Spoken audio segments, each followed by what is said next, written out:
చెప్పండి సినిమా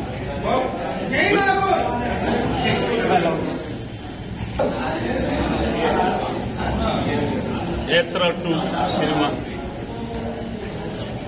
ముఖ్యంగా కాంగ్రెస్ పార్టీ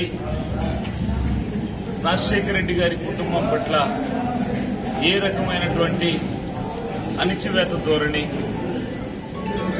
ఏ రకమైనటువంటి ఇబ్బందులకు గురి చేసిందనేటటువంటి విషయాన్ని చాలా వివరంగా చెప్పారు.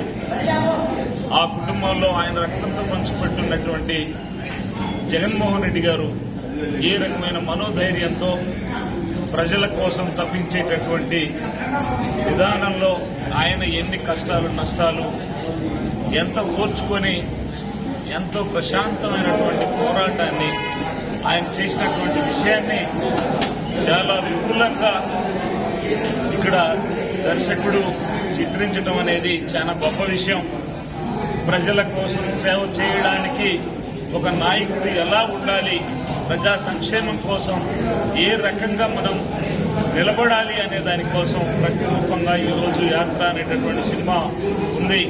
ఈ సందర్భంగా ప్రజా సంక్షేమం కోసం నిరంతరం శ్రమించేటటువంటి జగన్మోహన్ రెడ్డి గారి లాంటి నాయకుడు ఈ రాష్ట్రానికి ఎంత అవసరం అనేటటువంటి విషయాన్ని ఎంతో సందేశాత్మకంగా వివరించినటువంటి దర్శకుడికి హ్యాట్స్ ఆఫ్ చెప్తా ఉన్నాను.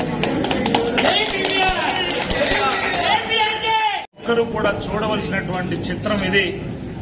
రాజశేఖర రెడ్డి గారి సంక్షేమ పథకాలు ఎలా ఉన్నాయి, తర్వాత దాని పరంపరని కొనసాగిస్తూ జగన్మోహన్ రెడ్డి గారు ప్రజా సంక్షేమం కోసం ఎంత చేశారు అనేటటువంటి విషయాన్ని చూడాల్సినటువంటి పరిస్థితి. నెక్స్ట్ రాబోయే రోజుల్లో కూడా దీని కంటిన్యూషన్ ఒక మూవీ రావాలని చెప్పేసి నేను కోరుకుంటా ఉన్నాను. ప్రజలు ఎంత ఆనందంగా ఉన్నారో రేపు జరగబోయేటటువంటి 2024 ఎలక్షన్లో మరలా అత్యధికమైనటువంటి మెజార్టీతో గెలిపించి వారి యొక్క సంతృప్తిని మనస్ఫూర్తిగా తెలియజేస్తారని చెప్పేసి మీరందరూ గుర్తుపెట్టుకోవాలని చెప్పేసి రాబోయే 2024 ఎలక్షన్లో ఈ కుట్రలు కుతంత్రాలు చేసి గెలవాలనుకునేటటువంటి ఏ నాయకుడైనా సరే గుర్తుపెట్టుకోవాలి. ఎక్కడైనా సరే గ్రామాల్లో అరాచకాలు సృష్టించి వర్గాలని వైషమ్యాలని రెచ్చగొట్టి గెలవాలని చెప్పేసి చూస్తా ఉన్నారు. ప్రజలందరూ గమనిస్తా ఉన్నారు. ప్రజలు అమాయకులు కాదు.